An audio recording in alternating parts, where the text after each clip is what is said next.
biye tarata marsikalo klimwa an chegisan bafla ani mugan saba mali kuna fon jamal la jabo o mun mi influencer na wati mali kuna fukata se mali ko na manga bolo sro ka mali kuna fon penet ami o fon nga o wali mano dante fulimina o besigele ka ba manga kuna fon mi makono o wakati sera o bismillah kuna fon bakuru bala kritikalo ka lafsali kulumi me no ku silima aleni kursi perem olu koni jabi bo ka bi silima mo olu tunye sharia o koni sezi ko wale dobe sena mi ka yelma do kritikala olu ka la hala yawlanga ku olu konte jena oyi Burkina Faso jamna nyemo olu koni France 24 ale barako nyongiri uka jamana konana ni bi kuna fon kuma bo yo mimina lasi odemso ona obadum so fe Mariam kone o bismillah kura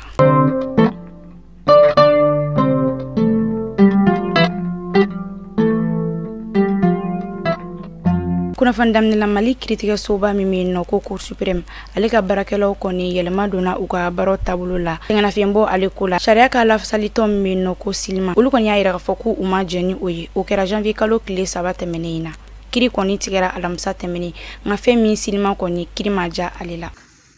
on cour supreme kan ni kala o bayra ka foku janna tutsika yala tushila kasoke afolo cour supreme mo le kala ni flana sharani tara udure kama kasika tofra uruka hakeka sabana ubaira ka fuku critical labaire yormi ode kursi premier ma lawle ulubla nyona neta don tushila na obseka seso uruka kasoge urufana be ko ka hakede matrafa ni sharia tikelen ko fe sinima mo uluko nyaira ka foku ulu kontina da mali sharia koma sabula ko mali alebe sede ode konana ku kon mina wuli ninga se seria ale sharia so ukonma wala sa nyefoli bisiga ke akoga chogomina o comme ambe jamana tonsiki de dol jamana kono tonsiki do de kono o no e seriao ni ananyo na we fona shere sondare bulu o ya ka foko ni mami maso ika jamana kono kritika ma ni kirimi tigelen flene abena gele abare do femi silima alini cour supreme uluka barake nyonyo ukonka kuna fani were nasrala amita kay marabulu kona na kerenkereni ala jilbu alini kay reche kilometri bioro ani duru nyogona dido dugu saba kon bora kerenkereni ala serenati oronyera fogata se saranyuruma ulu kon bora ninga uka nisongoya oira kayira ka foko uteje ni damasikli uka yorola anga jeka uyereka dantikella me akoka dugutigi ya foko tala bi utala sini uko do formande papier buluma kukana dugukolo lajɛ ni sanu b'a la u ka bɔ dugutu kuma sɔn bi ma sɔn sini san fila n'u bɛ ɲɔgɔn na fan bɛ kelen min ka bi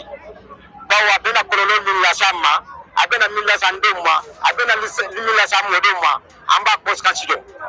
olu ma ko t'a la u b'a ɲini ka t'u faso jɔ k'an faso ci an t'a la bi an t'a la sini. Ala an na kun ye kɛnɛ kan ka yira k'a fɔ ka nisɔngoya yira problème wɛrɛ tɛ voilà problème minière de don c'est-à-dire exploitation des mines quoi.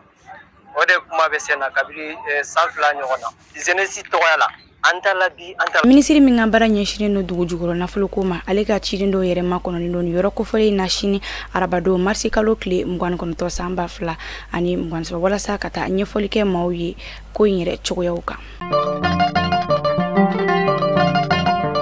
bila jalin tamani ko fe baski o kon bigana dondoni lagana ko tanasrala kerenkerenya la tumuktu marabulu konana jadi wale keba mo lu kon nga binganu buko keni srawero lu koni awa do kon fla arashan aleka binganu ko fe muguju kon filla ka nyeshi sumbi ali duguma nyamfuki marabulu konana ayla ka foko dugum sen chamani bino ni jadi wale keba mo luka aklino ni kon mega bato eno tumuktu sira kan gundam kateme yanfukin fe binganu kon mega chaya kosebe ni sira ko folenka mali gulu masirita bo luka bara kon mesina alsa ami wilu ko patrouille Antuni anyefo onyana chogo mina kuna fon bakuru bala Burkina Faso ka ministri mimi kuna fon ko kuna ale koni la selidobo o mi konana ayida ka foko farajoka jabarani so mimi no nama wuli ko France 24 ko koni sonsurla aga jamna o konana Emmanuel Wedra ko aleka la seli konana ayida ka foko ni sababu bora mina ko de ko jadi jakulu mi alkaida ko kuma jira uluka nyema o konma kasoro ni kewalen koni dagalente faso o konana la selin konana Burkina Faso ka kuna fon du so ministri minisiri ale y'a yira k'a fɔ k'u tɛ fɛ ka furugu dɔ kunnafonidilaw olu ka yɛrɛma hɔrɔnya la ko nka ko latigɛ dɔ tara o min kɔnɔna na min kan ka kɛ ani min man ka kɛ ko kɔni bɛɛ lajɛlen dɔnnen don minisiri Emmanuel Ouedraogo ale kɔni ye a yira k'a fɔ ko kɛlɛ min walankatalen don ka ɲɛsin bingani wale kɛbɔ olu senkɔrɔ ko fasodenw olu kɔni bɛɛ lajɛlen jijalen don waasa ni maajugu ninnu bɛ se ka bɔ jamana kɔnɔna na cogo min na min ye farajɛlaka kunnafonidiso ɲɛmaaw ye olu kɔni ye dantigɛlen jalaki kosɛbɛ sabula u y'a yira k'a fɔ k'olu kɔni ma deli ka kuma di jagadi jɛkulu ɲɛmaa foyi ma ko nka min ye Al-Qaïda ɲɛmaa ka ye nka ko min ye Al-Qaïda ɲɛmaaw ye k'olu kɔni ye u ka kuma de kɔni walawala u ka baro dɔ kɔnɔna na n'u bɛ a wele ko chronique. Mali kunnafoni jamana lajɛbagaw ni bɛ dansigi kɛ bi bamanankan kunnafoni na an b'a fɔ ko aw ni ce aw ka kulomajɔ la.